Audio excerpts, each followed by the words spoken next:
Hari ini kita akan masuk ke bagian yang ketiga, yaitu kata-kata yang ketiga atau keempat ya? Ketiga.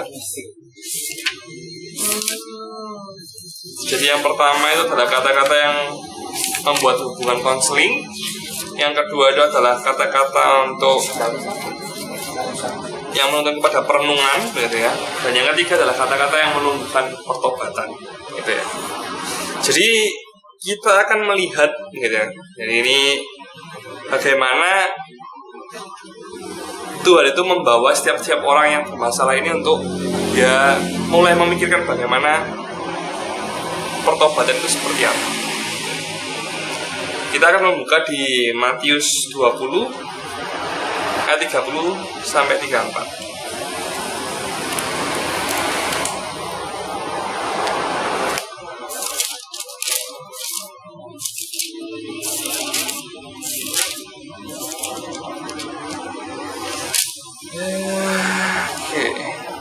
Jadi ini adalah perikop mengenai Yesus menyembuhkan 2 orang buta, gitu ya. Di Matius 20 ayat 30 sampai 34. Kita akan baca. Aku baca ini ya. Ada 2 orang buta yang duduk di pinggir jalan, mendengar bahwa Yesus lewat. Lalu mereka berseru, "Tuhan, Anak Daud, kasihanilah kami." Tetapi orang banyak itu menegur mereka supaya mereka diam. Namun mereka makin keras berseru, katanya, "Tuhan, Anak Daud, kasihanilah kami." Lalu Yesus berhenti dan memanggil mereka. Ia berkata, "Apa yang kamu kehendaki supaya aku perbuat bagimu?" Jawab mereka, "Tuhan, supaya mata kami dapat melihat." Maka tergeraklah hati Yesus oleh belas kasihan, lalu ia menjamah mata mereka, dan seketika itu juga mereka melihat lalu mengikuti dia.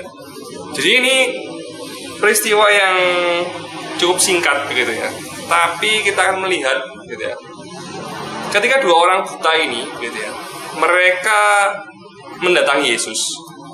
Mereka dicegah oleh banyak orang. Gitu ya. Mereka harus berteriak karena mereka dibatasi oleh keadaan mereka. Mereka berteriak karena mereka nggak tahu harus ke arah mana, begitu kan. Terus kemudian mereka juga dihalangi oleh orang banyak yang mengurumuni Yesus.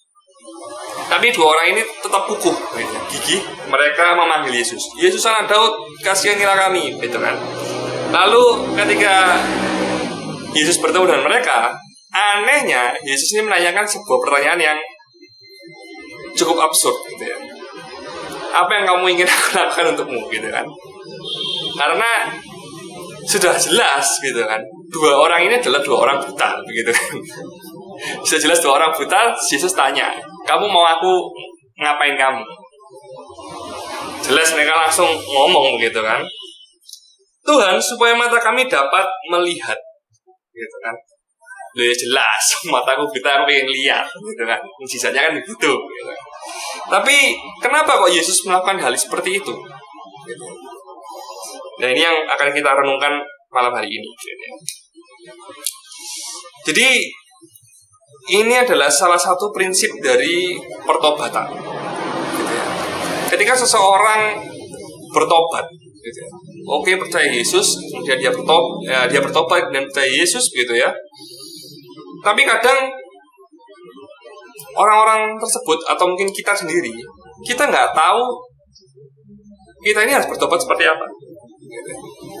Orang 2 orang buta ini sudah jelas. Gitu.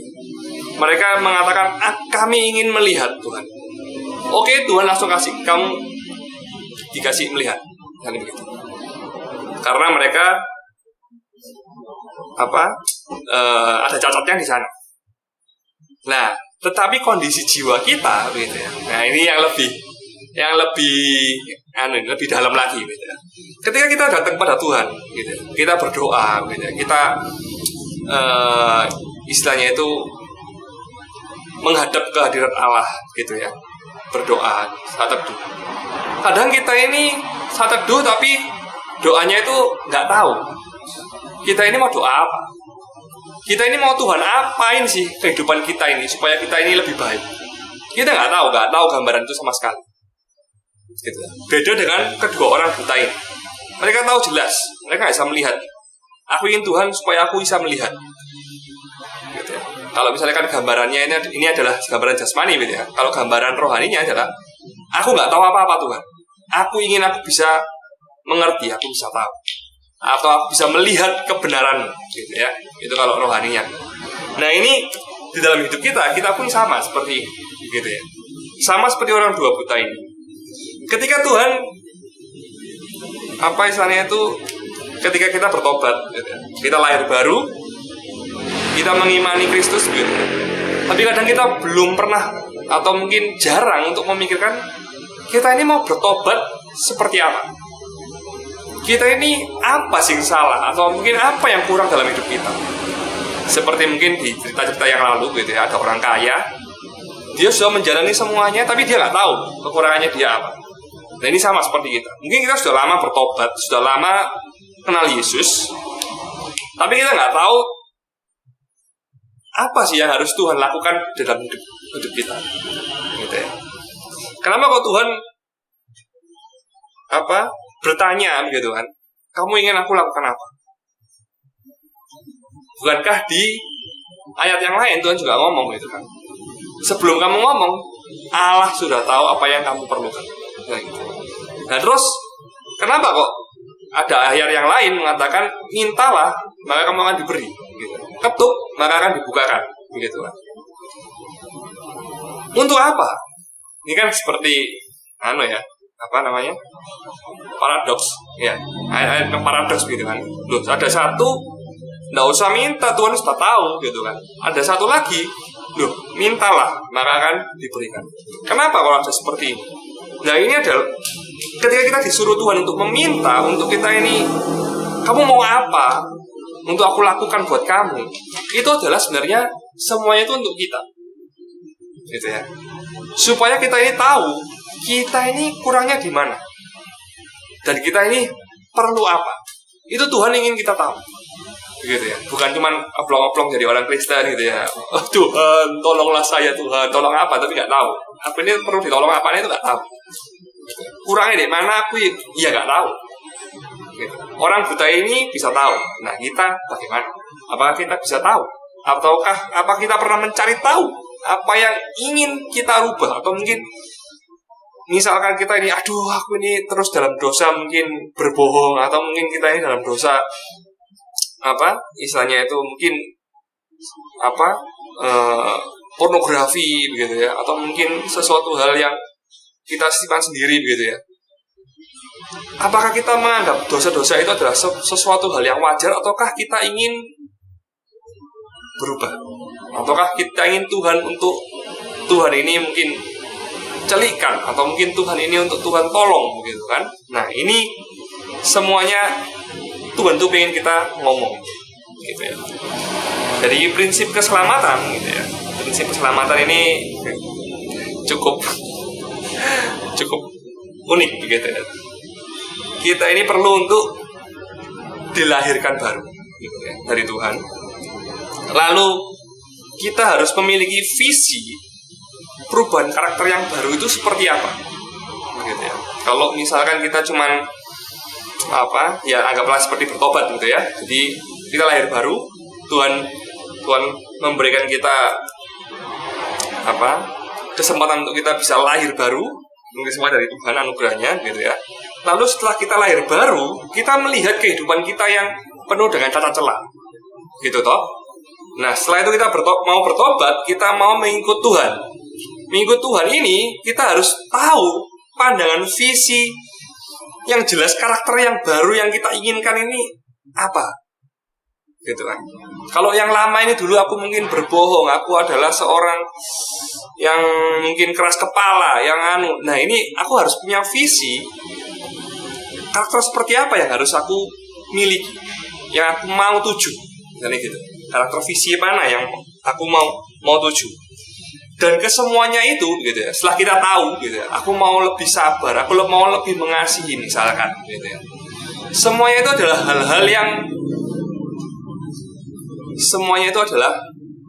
hal-hal dasar yang hanya Tuhan saja yang bisa penuhi gitu ya. Jadi kita punya visi yang jelas gitu ya. Kita mau ngapain? Nanti seperti Yesus gitu ya. Yesus yang akan mencelikan. Yesus yang akan mengobati, misalnya seperti itu. Perlahan-lahan. Bagaimana kita bisa lebih mengasihi, bagaimana kita bisa lebih sabar, begitu ya. Itu semua adalah proses. Nah, kayak gitu. Nah, kita akan lihat satu-satu, gitu ya, proses-prosesnya. Gitu. Jadi yang pertama adalah kita harus memiliki visi yang seperti apa sih? Visi mengenai hati yang Yesus ingin kita miliki, gitu ya. Karena kita mengenai karakter, gitu ya. Karakternya harus dimulai dari hatinya dulu.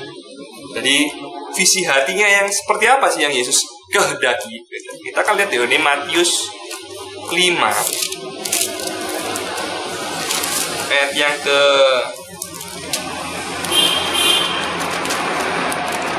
sini pasal 5 ayat yang ketiga sampai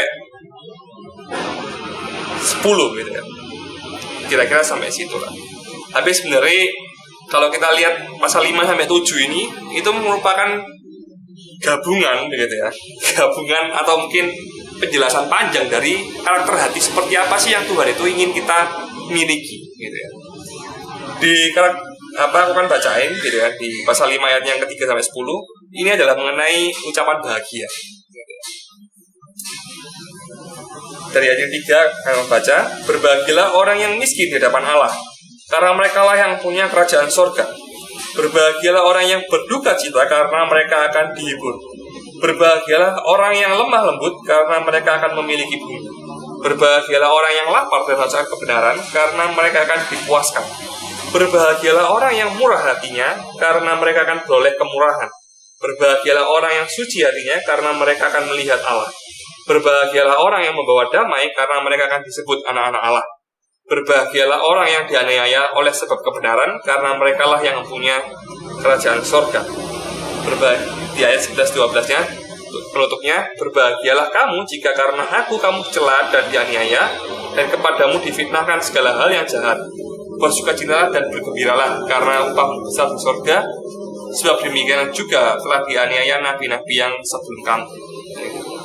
Jadi ucapan berbahagia ini menggambarkan kisi-kisi mengenai hati seperti apa sih yang harus kita miliki di hadapan Tuhan. Atau mungkin Tuhan tuh kepingin kita memiliki hati yang seperti apa. Nah, ini gambaran singkatnya.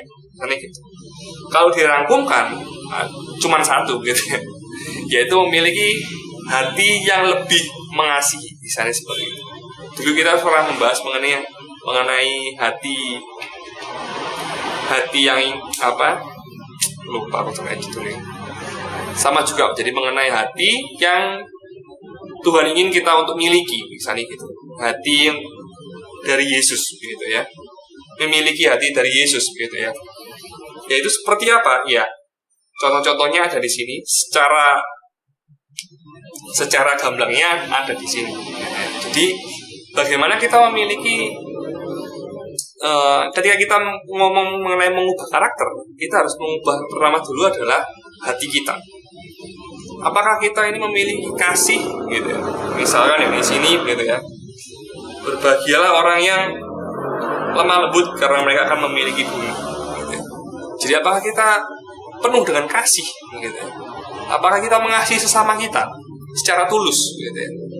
Karena kalau ngomong mengenai karakter, maka nanti kita akan ngomong yang biasanya adalah kepada masalah ketika nanti kita tidak merubah hati kita, gitu ya. Karakter ini akan seperti apa ya? Kayak jubah, gitu ya. Kita sebenarnya ini penuh dengan borok, gitu ya. Kayak misalnya Tuhan mengartikan orang Farisi, gitu ya. Kayak istilahnya dalam sebuah gentong, kita ini luarnya bagus, luarnya indah, tapi dalamnya ini penuh dengan borok, kayak gitu. Kita terlihat bagus, gitu ya. Kelakuan kita terlihat bagus, tapi hati kita ini penuh dengan borok, sesuatu hal yang busuk, misalnya seperti itu. Nah, makanya perubahan karakter harus dimulai dari hati. Hati yang baru, hati yang Yesus ingin kita untuk miliki. Nah, itu yang pertama. Yang kedua adalah visi mengenai tindakan kita dengan hati yang baru. Nah, ini berbicara mengenai setelah Tuhan itu menggambarkan hati yang ingin tuh kalian tuh miliki itu seperti ini. nanti ketika kalian memiliki hati seperti ini, kalian akan bisa melakukan tindakan yang seperti ini. Nah, ini adalah kayak istilahnya itu promosi gitu ya, promosi. Ini adalah promosi. Ini seperti Tuhan itu memperlihatkan gambaran ketika kita bisa memiliki hati yang Dia inginkan gitu ya, atau yang kita itu bisa memiliki karakter yang Tuhan itu inginkan, kita akan bisa melakukan hal apa saja sih gitu. Nah, ini kita lihat di Yohanes 14 ayat 12 ya.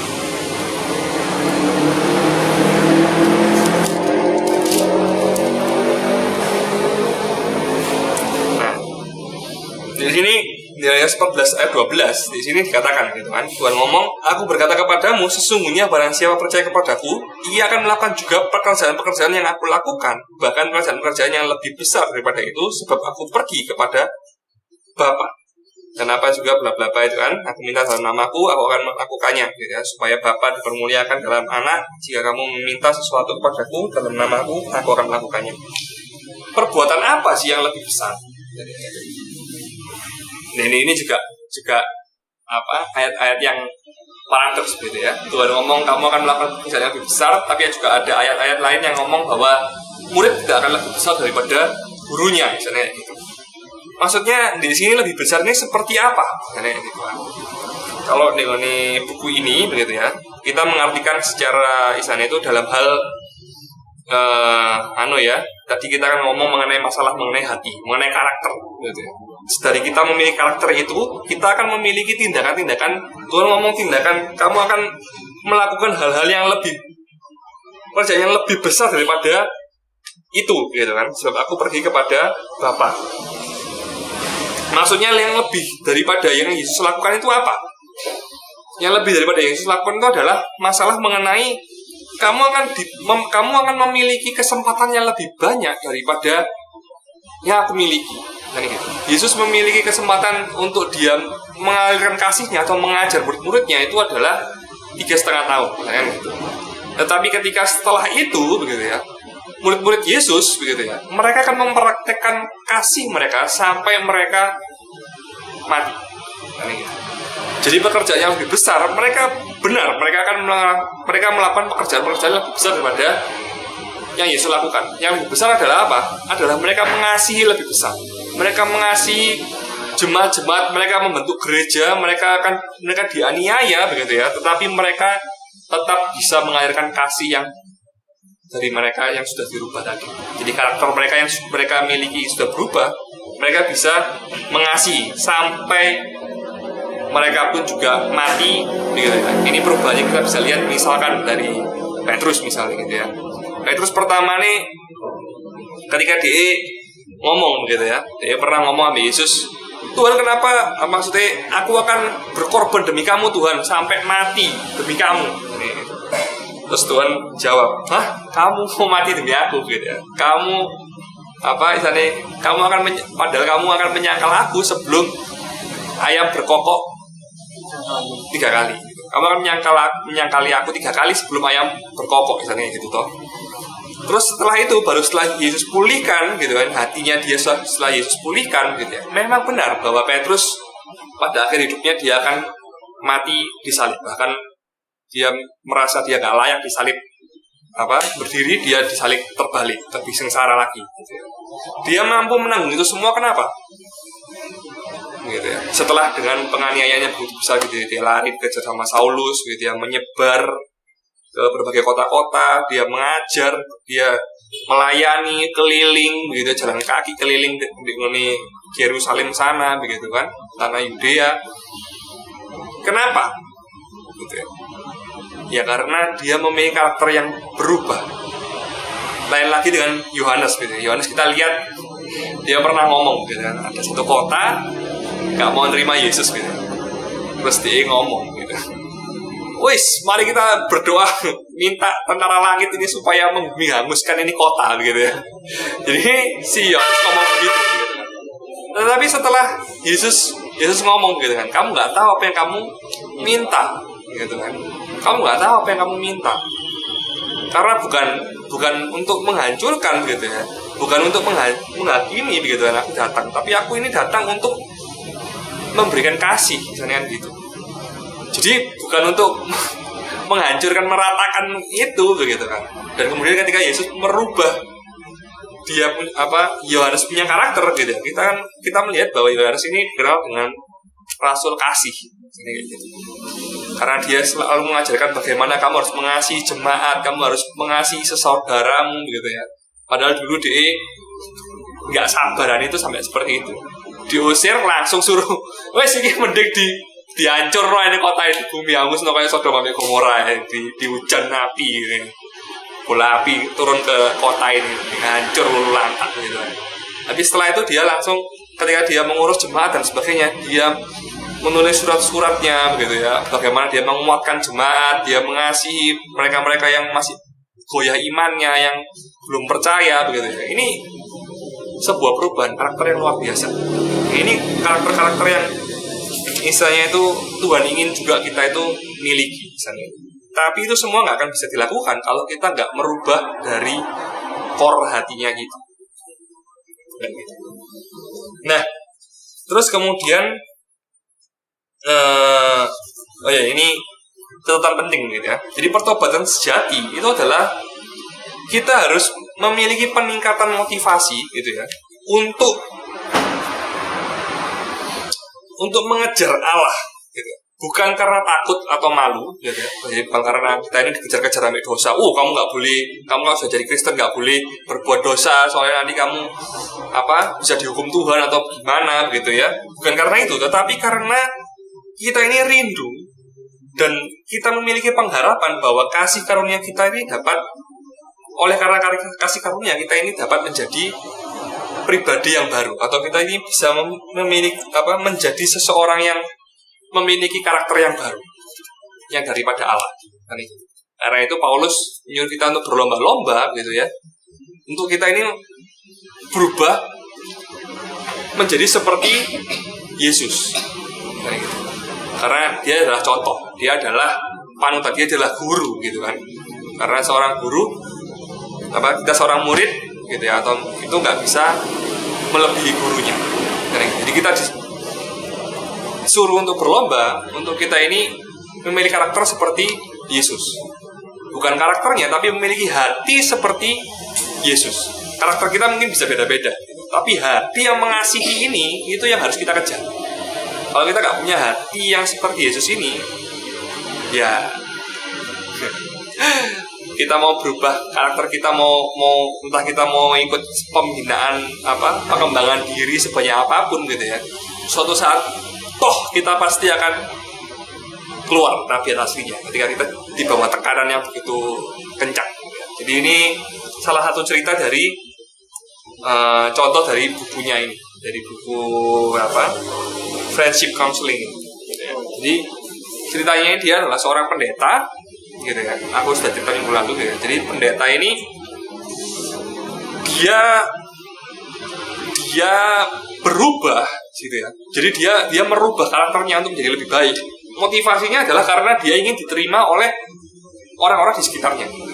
Jadi dia pernah ditolak di masa kecilnya, dia ditolak oleh ayah dan ibunya gitu ya, nggak dihargai saya seperti itu. Kemudian dia mencari penghargaan dari orang lain, dan dia menemukan itu dari orang-orang yang di sekitarnya dia, dari istrinya gitu ya, terus kemudian dari pendetanya atau pendeta seniornya dia gitu ya, yang dia itu tempat dia, jadi di gereja yang tempat ada gembalanya, pendeta gembala ini yang jadi patutan dia, itu yang ketika dia ada di unit gereja itu, dia dibina. Nah ini pendeta panutan nih, ketika dia dipuji oleh pendeta itu, dia itu merasa berharga. Tapi ketika dia suatu saat dia dijatuhkan oleh pendeta itu, dia merasa hidupnya itu sudah hancur. Dia merasa bahwa dia ini sudah gak berguna lagi. Bahkan ketika dia juga dihadapi oleh masalah dengan istrinya juga. Nah, di istrinya gak menghargai dia, akhirnya dia merasa dirinya ini gak berharga, di rumah gak berharga, di kerjaan juga gak berharga, dia merasa hopeless, dia merasa dirinya ini gak berguna. Jadi ini cara pandang yang salah. Ini pendeta, Jadi ceritanya ini cerita pendeta gitu. Pendetanya nggak tahu ini apakah ini cerita asli atau bukan gitu ya. Tapi yang jelas ini contoh kasusnya. Jadi dia tahu kebenaran, dia tahu prinsip-prinsip yang benar, tapi ketika hatinya ini mengarahkan pada sesuatu yang salah, keyakinan yang melenceng begitu ya. Ini akhirnya jadi merembet. Walaupun dia perbuatannya baik, apanya semuanya kelihatannya baik, fine, tapi di dalam hatinya, jiwanya ini tergerogoti gitu ya, oleh keyakinan yang salah. Gitu. Jadi penting banget untuk kita ini pertama kali adalah tahu mengenai hati yang seperti apa sih yang benar ini yang harus kita tuju. Itu penting banget. Terus kemudian yang ketiga adalah menggambarkan visi mengenai emosi-emosi yang Allah inginkan untuk kita miliki. Jadi setelah tadi tindakan-tindakan begitu ya. Terus kemudian emosi. Maksudnya emosi ini gimana? Perasaan-perasaan gitu ya. Ini Yohanes 15 ayat yang kelima. Ini mengenai pokok anggur yang benar gitu. Akulah pokok anggur dan kamulah ranting-rantingnya. Barang siapa tinggal dalam aku dan aku dalam dia, ia berbuah banyak, sebab di luar aku kamu tidak dapat berbuat apa-apa. Barang siapa tidak tinggal di dalam aku, ia dibuang keluar seperti ranting dan menjadi kering. Kemudian dikumpulkan orang dan dicampakkan ke dalam api lalu dibakar. Jikalau kamu tinggal dalam aku dan firmanku tinggal di dalam kamu, mintalah apa saja yang kamu kehendaki, bla bla bla itu ya. Bukan ya, itu jika kamu buah yang ke-11 kita akan langsung loncat gitu ya. Semuanya itu katakan kepadamu supaya sukacitaku ada di dalam kamu dan sukacitamu menjadi penuh. Inilah perintahku, yaitu supaya kamu saling mengasihi seperti aku telah mengasihi kamu. Tidak ada kasih yang lebih besar daripada kasih seorang yang memberikan nyawanya untuk sahabat-sahabatnya. Terus loncat lagi ke ayat yang ke-20 gitu ya. Ingatlah apa yang telah kukatakan kepadamu, seorang hamba tidaklah lebih tinggi daripada tuannya. Jikalau mereka telah menganiaya aku, mereka juga akan menganiaya kamu. Jikalau mereka telah menuruti firmanku, mereka juga akan menuruti perkataan. Jadi maksudnya di sini apa begitu kan? Ya ini seperti yang aku gambarkan tadi gitu ya. Ketika kita melihat begitu ya, realita gitu ya. Tuhan ingin kita itu supaya kita memiliki emosi yang sama seperti yang Dia miliki. Jadi kadang kita ini bisa salah melakukan emosi yang salah. Kita ini kadang bisa melakukan emosi yang salah. Misal ini misalnya kita ambil contoh misalnya Paulus gitu ya. Paulus dia bisa memiliki emosi yang kayaknya manusia rasa itu aneh gitu.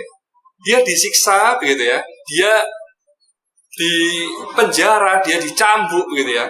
Oleh karena Kristus dia merasa bahwa itu adalah sebuah kebanggaan. Jadi gitu. Dia merasa itu adalah sebuah kebanggaan gitu ya. Bukan sebuah hinaan atau mungkin sebuah kesakitan atau mungkin sebuah penderitaan buat dia. Memang dia menderita gitu ya. Tetapi dia tetap bersuka cita dalam Tuhan, kan ya gitu. Nah ini seperti yang tadi kita lihat di ini khotbah di bukit, gitu ya. Berbahagialah karena ketika kamu dianiaya oleh karena aku, gitu kan, oleh karena Yesus, gitu kan, dan juga oleh karena kebenaran, gitu ya. Karena istilahnya itu upahmu besar, gitu kan, dikatakan upahmu besar di surga, gitu ya. Kenapa kok kita harus siap untuk itu? Kadang kita ini jadi orang Kristen gitu kan, kayak salah menempatkan emosi. Kita kadang tertimpa sedikit masalah saja, gitu ya. Masalah yang cuma sedikit, rasanya itu kayak, Tuhan sudah menutup jalan-jalanku, gitu ya. Tuhan ini sudah istilahnya itu tidak memalingkan muka daripadaku, gitu. Waduh, bahasa puitis-puitis, gitu ya. Kira-kira kayak Tuhan itu seperti istilahnya itu menghukum aku begitu ya. Padahal cuman kesusahan yang sedikit. Ini perasaan-perasaan yang salah. Emosi-emosi yang salah. Ketika kita memiliki penderitaan gitu, kita harus tahu gitu, kita menderita karena apa. Dan kita harus menuju kemana gitu ya. Apa yang harus kita perbaiki, entah itu dari diri kita gitu ya, ataupun dari keyakinan kita yang salah. Kadang kita istilahnya itu menderita gitu ya, bukan karena istilahnya itu bukan karena yang di sekitar kita ini gitu ya, tapi karena apa yang kita yakini ini salah, dan emosi-emosi yang kita tempatkan ini itu salah. Nah, gitu. Tidak tepat dengan seperti apa yang Tuhan itu ingin kita lakukan. Misal kita dalam pencobaan, Tuhan ingin kita untuk tabah, untuk kita istilahnya itu bertahan, untuk kita itu lebih mengasihi Tuhan gitu ya. Tapi emosi kita ini salah, malah kita mungkin mengutuki Tuhan, atau mungkin kita ini membenci atau menghujat Tuhan gitu ya, atau mungkin kita sudah murtad gitu ya. Waduh, ini lebih parah lagi gitu ya. Nah, kadang kita itu salah gitu ya, memberikan emosi itu salah, karena Tuhan sendiri juga sudah mewanti-wanti gitu. Nah, kita akan masuk ke yang terakhir gitu. Ketika mengikut Tuhan gitu, mengikut Yesus gitu, Tuhan sudah mewanti-wanti gitu. Nah, ini adalah pertimbangan terakhir, mempertimbangkan keputusan paling penting dalam hidup kita. Di Lukas 14 ayat 26 gitu.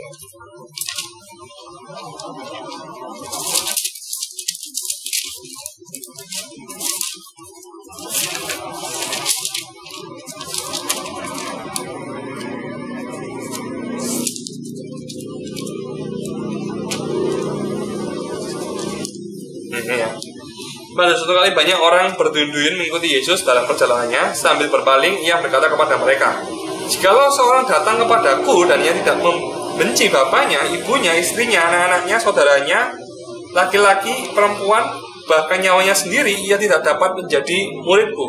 Barang siapa tidak memikul salibnya dan mengikut aku, ia tidak dapat menjadi muridku." Jadi Yesus ini selalu memberikan poin stop untuk ketika orang-orang itu pengen ikut sama Yesus gitu ya. Untuk mereka ini memikirkan gitu ya, memikirkan keputusan yang paling penting gitu ya. Kita ini ketika kita memiliki pribadi yang seperti Yesus gitu ya, atau kita ini mau menuju ke sana, kita harus memikirkan konsekuensi apa yang pasti akan kita hadapi ketika kita ini berjuang untuk memiliki hati yang seperti Yesus, atau mungkin memiliki karakter yang ilahi, misalnya seperti itu. Karena tentu itu akan membuat perubahan besar kepada seluruh aspek hidup kita. Entah itu kita akan membuat perubahan dalam keputusan-keputusan kita, kita akan membuat perubahan-perubahan dalam emosi-emosi kita. Kita kan pasti gitu ya, untuk berubah itu pasti akan lebih banyak tantangan. Kadang orang pun juga nggak setuju. Ini cerita misal kita selama ini misalnya adalah orang yang pendiam misalnya gitu ya, pendiam, rimoan gitu ya, oh iya ngikut aja gitu ya, tapi itu nggak bagus karena kita mau mendam terus misalnya itu. Terus kita mau berubah misalnya gitu, kita nggak mau seperti itu aja gitu. Ketika kita misalnya dalam sebuah rapat gitu ya, kita dulunya orang yang menerima aja, yang diem aja, programnya disela, dihina ya, dihina ya, merupakan maksudnya nggak berani untuk mengungkapkan kenapa sih kok aku ingin program seperti ini, mereka nggak berani gitu kan, misalnya. Terus kemudian suatu saat dia ingin berubah, dia ingin lebih berani untuk mengungkapkan itu aja gitu. Ketika dia berani mengungkap itu akan memberikan efek paling besar adalah kepada orang tersebut gitu ya. Entah dia ini akan misalnya dipandangi miring gitu ya, dipandangi miris gitu ya, atau penuh dengan curiga dulu. Orang ini kok ngomong gitu ya. Itu kan dipandangi curiga oleh orang-orang sekitar gitu ya. Yang paling efek itu adalah dia. Dredeg gitu kan. Biasanya dulu ini gak pernah dredeg kayak gini, sekarang dredeg dilihat oleh orang-orang lain, membuat sebuah point of view gitu ya, membuat standpoint gitu kan. Ini kan membuat orang ini aneh ya. Terus itu dia ditantang oleh orang gitu. Itu cuma dilihat toh. Kalau ditantang, kenapa kok seperti itu? Kamu berani menanggung resikonya? Tambah dredeg mana ya? Gitu kan. Dulu nih gak pernah mengambil resiko, sekarang mengambil resiko. Tambah dredeg mana? Nah, ini adalah emosi-emosi atau mungkin kesulitan gitu ya. Atau mungkin salib yang harus dia jalani ketika dia mau merubah. Ini cuma merubah karakter saja loh ya. Belum untuk merubah hatinya dia. Ini merubah karakter saja untuk dia ini keluar dari zona nyaman. Misalnya seperti itu. Belum bertobat begitu ya. itu aja banyak sekali tantangannya, begitu ya.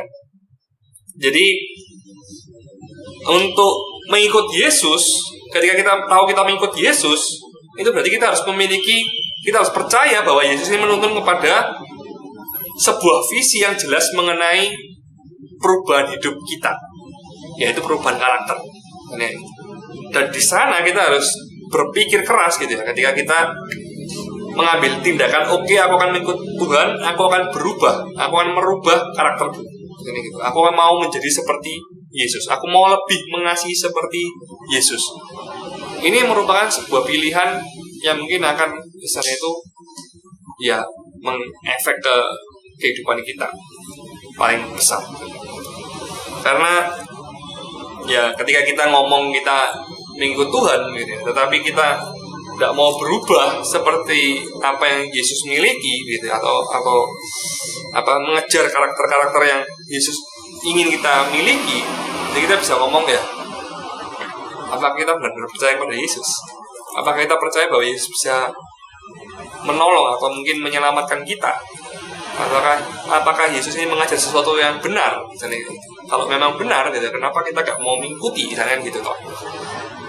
Karena iblis pun juga mengenal Tuhan, tapi dia memberontak. Gitu ya. Iblis mengenal Tuhan, tapi mereka memberontak. Apa bedanya kita dengan iblis-iblis kecil, atau mungkin kita ini di Alkitab disebut gitu ya, anak-anak kegelapan gitu ya, atau anak-anak dari si jahat misalnya gitu. Lalu kita ditarik menjadi anak-anak terang misalnya gitu. Ketika kita bertobat, Tuhan menarik kita dari dulunya kita anak-anak kegelapan, kita ditarik menjadi anak-anak terang kan misalnya gitu. Tapi kalau kita hidup seperti anak-anak kegelapan, terus kita ditarik dari mana? Atau kita ditarik karena kita lakukan kegelapan lagi gitu. Gitu. Nah, ini kita perlu pertanyakan gitu ya. Kalau kita tetap berkubang dalam kehidupan kita yang penuh dengan kegelapan ini, kita perlu bertanya. Nah, itu adalah prinsip-prinsipnya gitu ya. Jadi tadi adalah prinsip-prinsipnya. Lalu gimana cara kita menolong teman atau mungkin diri kita sendiri? Apa sih yang harus kita refleksikan? Yang paling penting kita refleksikan. Yang pertama adalah cara paling mudah gitu ya. Gimana kita di rumah merenung gitu ya. Cara paling mudah adalah kita harus menggambarkan dulu. Ini menggambarkan tok ya. Bukan untuk kita. Jadi kita ini menuju ke sana dulu gitu ya. Cuman menggambarkan tok. Menggambarkan visi mengenai cara berpikir yang saleh mengenai persoalan-persoalan dalam hidup kita, gitu ya, atau masalah-masalah mereka, gitu ya, teman-teman kita misalnya. Jadi, misal, aku baru-baru ini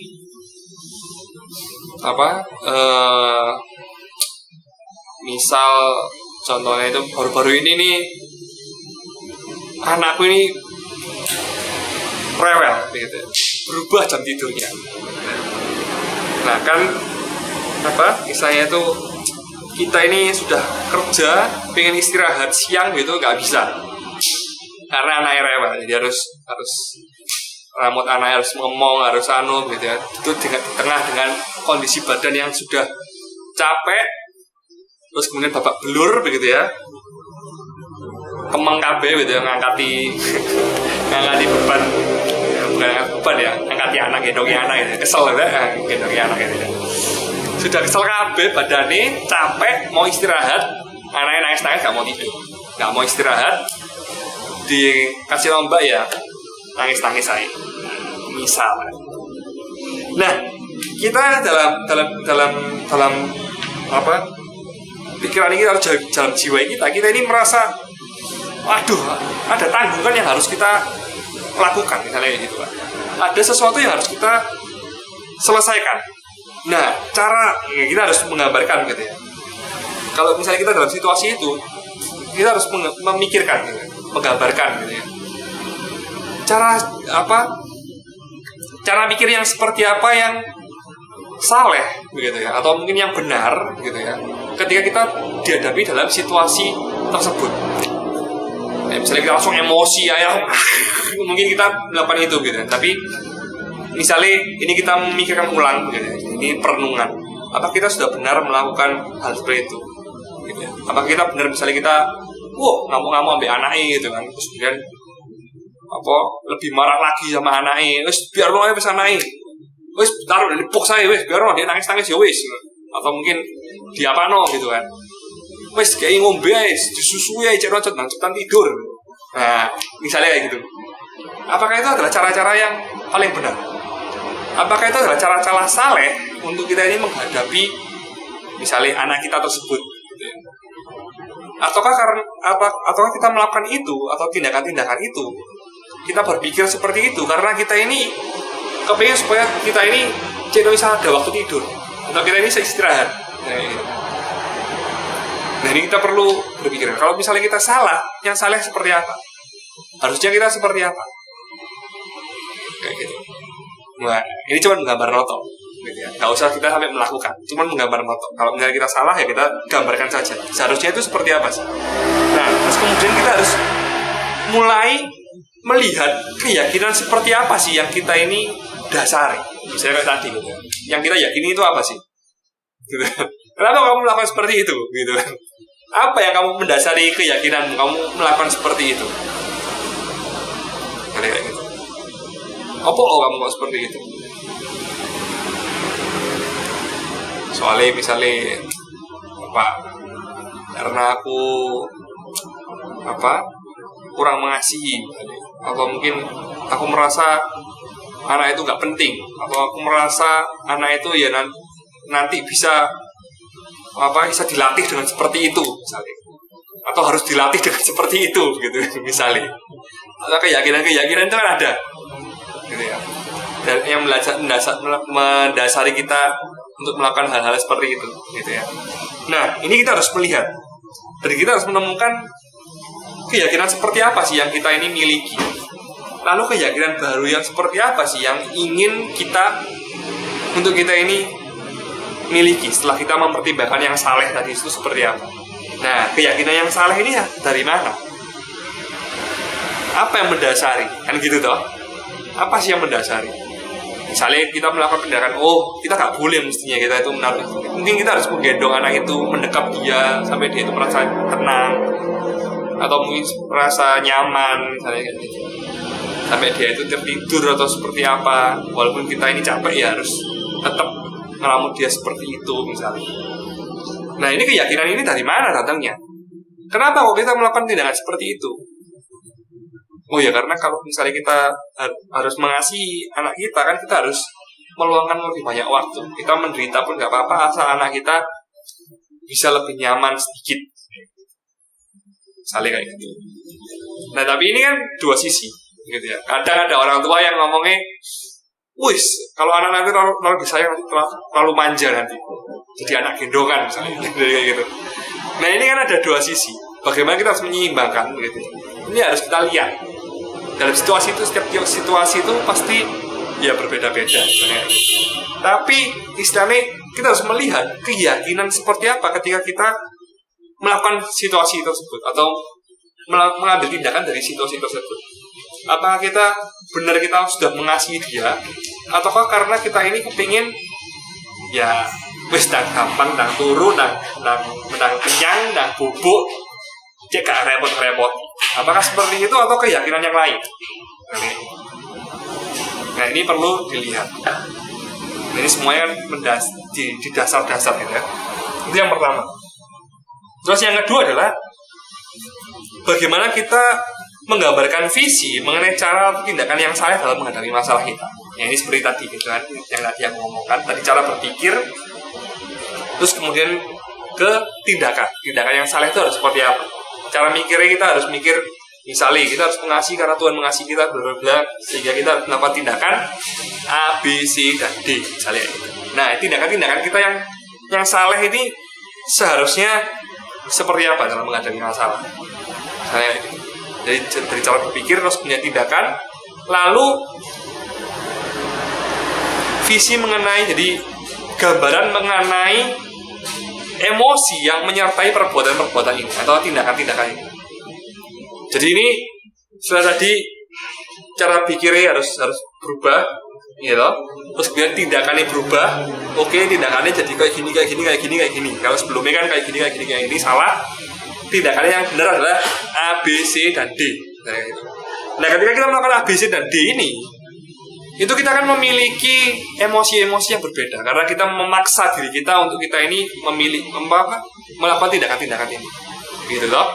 Nah, kita harus melihat, gitu, emosi-emosi seperti apa. Mungkin kita akan merasa marah, atau kita merasa tertekan, atau kita merasa apa, ini begitu, emosi kita seperti itu. Gitu. Nah, terus kita evaluasi lagi. Bener enggak kita memiliki emosi seperti itu tadi? Gitu ya. Emosinya itu sudah bener enggak? Gitu kan tadi caranya setelah tindakannya sudah saleh. Emosi kita ketika kita menghadapi persoalan itu, ketika kita misalnya kita melakukan tindakan yang benar, apakah kita emosi kita ini juga sudah benar, ataukah kita menimbulkan emosi-emosi yang lain? Gitu. Emosi apa gitu? Kita memiliki emosi apa? Marahkah? Ataukah merasa terganggu kah? Begitu ya, annoyed gitu kan.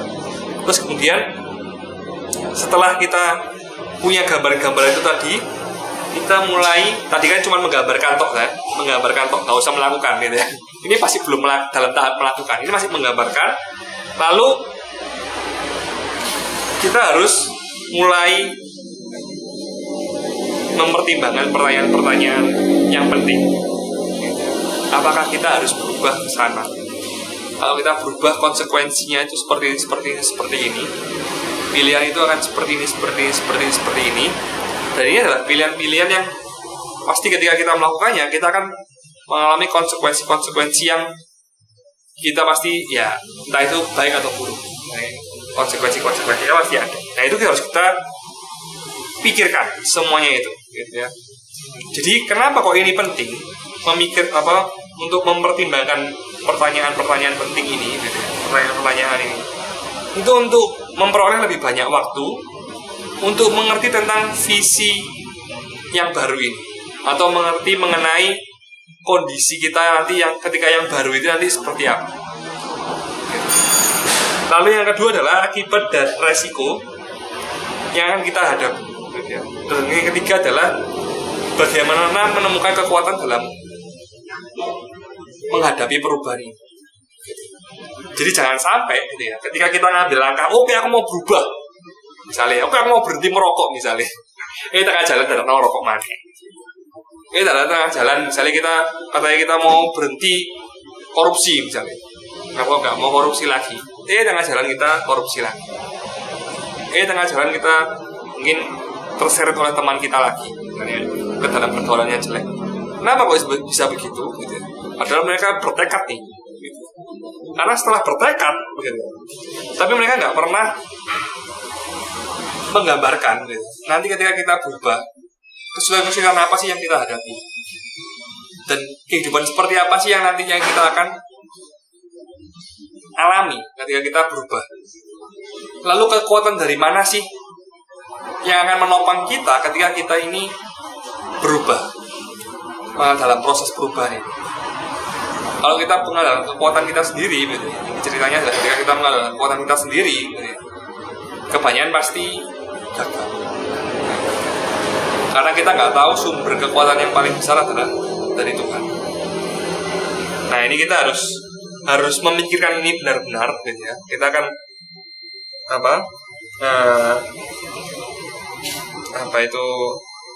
masuk kepada yang terakhir, yang I. Kita perlu untuk merancang dan menugaskan sebuah percobaan. Jadi setelah kita mengerti itu semua, perlu untuk dirancang untuk sebuah perubahan. Yesus melakukan ini di Matius 10 ayat 5 gitu ya. Itu tentang Yesus mengirim murid-muridnya. Setelah dia ngajar semuanya gitu ya, di Matius 5 gitu ya. Ngajar semua nih gitu ya. Melakukan banyak mujizat, melakukan pengajaran, menyebarkan kerajaan Allah begitu ya. Di mulai 10 ayat 5 sampai terakhir gitu ya, sampai dan seterusnya gitu ya. Itu perikop mengenai Tuhan mengutus murid-muridnya. Nah, Tuhan mengutus murid-muridnya. Kenapa Tuhan mengutus murid-muridnya? Tuhan menyertai mereka dengan roh dan kuasa dari Tuhan gitu ya. Untuk mereka ini berjalan, mengalami sendiri, gitu ya, mengalami sendiri apa yang harus mereka, kesulitan-kesulitan yang harus mereka hadapi, dan di mana mereka bisa lebih mengasihi lagi, dan bagaimana mereka bisa lebih istilahnya itu bergantung lagi kepada kuasa Tuhan. Nah, bagaimana mereka harus percaya kepada Tuhan, untuk Tuhan itu merubah hidup mereka. Nah, kita pun juga seperti itu. Kalau kita cuma ngomong tok, kalau kita cuma mikir tok, begitu ya, tapi kita nggak pernah merancang. Misal merancang itu nggak perlu susah-susah harus melakukan situasi tertentu, gitu ya, nggak perlu, gitu. Tapi maksudnya adalah kita melihat, gitu ya, misalnya 1 minggu ke depan, ya, oke, aku menggambarkan dulu aku orangnya pendiam atau begini begitu, gitu ya. Aku pengen aku bisa lebih ngomong mengenai ide-ideku, misalnya. Ini contoh simpel ya. Ya gampang, tinggal nanti dalam 1 minggu ke depan dicoba. Ketika ada ide-ide atau mungkin ada sesuatu yang baru yang ingin diutarakan, cobalah diutarakan ke misalnya teman kerjanya atau teman timnya atau mungkin atasannya, seperti itu. Nah, ini merancang sendiri, gitu. Nah, kalau dulunya kan terus nanti ada kesempatan, gitu. Tapi ini di sini merancang kesempatan sendiri, gitu. Karena Tuhan juga mengutus atau menugaskan mereka untuk pergi, gitu ya. Itu Tuhan men-setting, bukan nanti ya kamu nanti misalnya bosan pergi ya, enggak, gitu. Tapi Tuhan mengutus mereka, gitu. Memberikan tugas tertentu pada mereka. Mereka harus ngapain, itu semua diberikan. Kayak gitu. Nah, jadi ini penting. Jadi bagian yang terakhir ini juga penting. Kita perlu untuk praktek. Kalau misalnya dulu sering marah, kalau dulu sering emosi, gimana supaya nggak emosi? Gitu kan? Setelah ngabarno, oke, nanti kalau misalnya sama atasan atau sama bos, supaya nggak emosi itu kayak apa, gitu ya? Atau gimana? Yang benar itu harusnya seperti apa sih, bos? Oke, seperti ini. Nanti emosinya seperti apa? Oke, terus itu coba cari kesempatan gimana memperbaiki. Nah, ini tantangan. Ya, sekian. Mungkin ada yang kurang jelas atau mungkin mau ditanyakan.